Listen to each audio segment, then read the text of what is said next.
शिवसेना पक्ष प्रमुख ने किया नवनिर्वाचित सांसदों का सम्मान। शिवसेना की 58वीं वर्षगांठ। शिवसेना उद्धव बालासाहेब ठाकरे पक्ष के स्थापना दिवस के मौके पर पक्ष प्रमुख उद्धव ठाकरे के हाथों नवनिर्वाचित सांसदों का सम्मान किया गया। इसके तहत सांसदों को छत्रपति शिवाजी महाराज की प्रतिमा के साथ शॉल, श्रीफल देकर सम्मानित किया गया। इस दौरान सभागार में मौजूद नेताओं, पदाधिकारियों और शिव सैनिकों में भारी जोश दिखाई दिया। बता दें कि कल शिवसेना का स्थापना दिवस मुंबई के माटुंगा स्थित षणमुखानंद सभागार में आयोजित समारोह में पहुंचे शिव सैनिकों में खास जोश था। इसी बीच लगातार तीसरी बार सांसद चुने गए अरविंद सावंत का सम्मान किया गया। इसके साथ ही अनिल देसाई, परभणी के सांसद संजय बंडू जाधव, धाराशिव के ओमराजे निबलाकर, यवतमाल वाशिम से सांसद संजय देशमुख, हिंगोली के नागेश आष्टीकर, नासिक के राजा भाऊ वाजे, मुंबई उत्तर के संजय दीना पाटिल, शिरडी के भाऊ साहेब वाचौरे का भी इस तरह सम्मान किया गया। इसके अलावा चुनाव में पराजित होने वाले योद्धाओं का भी सम्मान किया गया। इसमें 6 बार संसद की सीढ़ियां चढ़ने वाले अनंत गीते, चंद्रकांत खैरे, राजन विचारे, अमोल कीर्तिकर, चंद्रहार पाटिल, सत्यजीत पाटिल, नरेंद्र खेड़ेकर, भारती कामड़ी, वैशाली दरेकर, संजोग वाघेरे पाटिल का भी सम्मान किया गया। घटक पक्ष सोबत होते, काँग्रेस होती, राष्ट्रवादी, इतर सर्वच।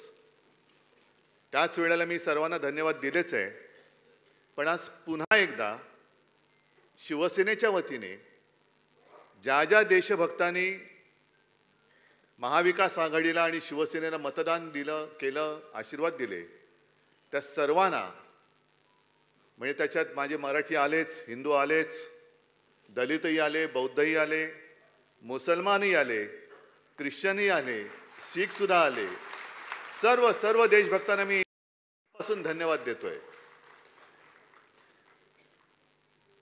2 चांगले बॅट्समन आपण पाहिले। ओपनिंग बॅट्समन कडक होता, मधला बॅट्समन तुम्हाला माहिती आहे कसा होता,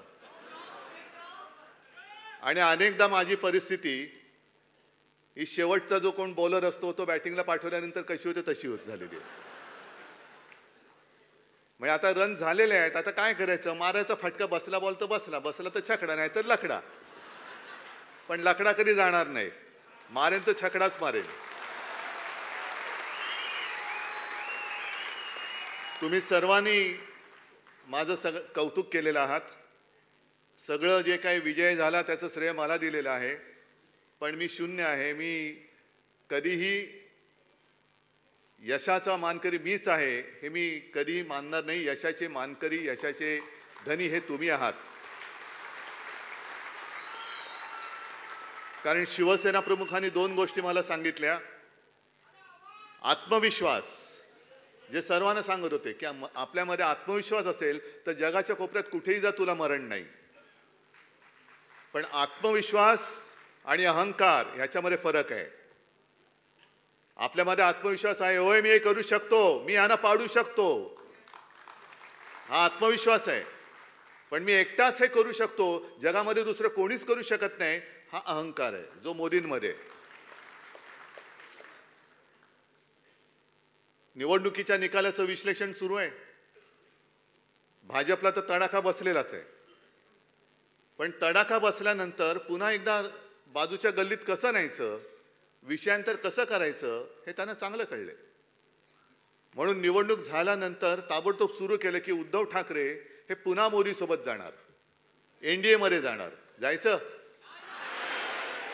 ज्याने आपल्याला संपवायचा प्रयत्न केला,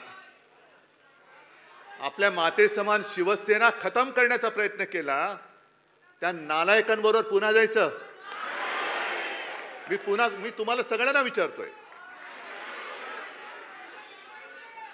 म्हणजे त्यांना काय होतंय की गैरसमज पसरून द्यायचा आणि स्वतःचं अपयश झाकून ठेवायचं। अहो तुमचं तुम्ही बघा ना, आमचं कशाला वाकून बघताय?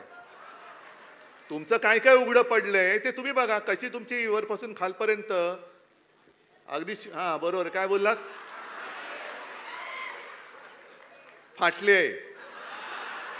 माझी पंचायत काय होते, थोडं नंतर थोडी घराण्याची भाषा आपोआप येते,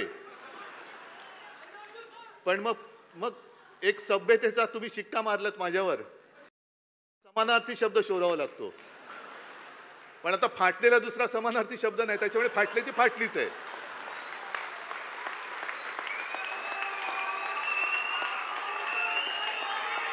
तर ते नाही झाकून ठेवायचं.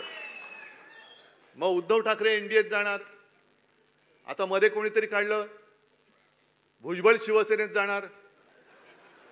मला प्रश्न विचारले, म्हटलं तुमच्याशी भुजबळ बोललेत? नाही. मी भुजबळांशी बोललोय? नाही. भुजबळ माझ्याशी बोललेत? मग कशाला तुम्हाला या नसत्या उचापात्या करायच्या आहेत? ते आहेत मंत्री आहेत, त्यांचं ते बघतील ना. प्रत्येक जण आहे समजदार आहे, तो त्यांच्या वाटेने चाललोय, आम्ही आमच्या वाटेने चाललेलो आहोत. पण तुम्ही जी काय सांगड घालण्याचा प्रयत्न करताय आणि तुमचा अपयश झाकण्याचा प्रयत्न करता आहात. मी आज सगळ्यांचा सत्कार केला, खासदारांचा तर केलाच, पण माझ्या योद्ध्या उमेदवारांचा सुद्धा केला. आणि तो एवढ्यासाठी केला, सांगता येत नाही मध्यावधी निवडणूक लागली तर त्यावेळेला तुम्ही खासदार होणार आहात. हे सरकार काय चालेल असं मला वाटत नाही आणि चालू नये असंच माझं मत आहे. सरकार चालेल का? सरकार पडेल का? पडेल का नाही? चालेल का नाही? पडलंच पाहिजे. पुन्हा निवडणुका झाल्याच पाहिजेत आणि नाही तर आम्ही इंडिया आघाडीचं सरकार स्थापन करतो. आणि आपल्यावरती जो आरोप केला जातो की शिवसेनेला हिंदू मतं नाही मिळाली, शिवसेनेला मराठी मतं नाही पडली, शिवसेनेला मुस्लिम मतं पडली. हो पडलेत, जरूर पडलेत. संपूर्ण सर्व देशभक्तांची मतं शिवसेनेला मिळालेली आहेत. सर्व देशभक्त, त्याच्यात मी पुन्हा सांगतो, मुसलमान आले, ख्रिश्चन आले, शीख आले, दलित बौद्ध सगळेच आले. शिवसेनेने उद्धव ठाकरेंनी हिंदुत्व सोडलं का? तर आपण काँग्रेस सोबत गेलो म्हणून शिवसेनेने हिंदुत्व सोडलं.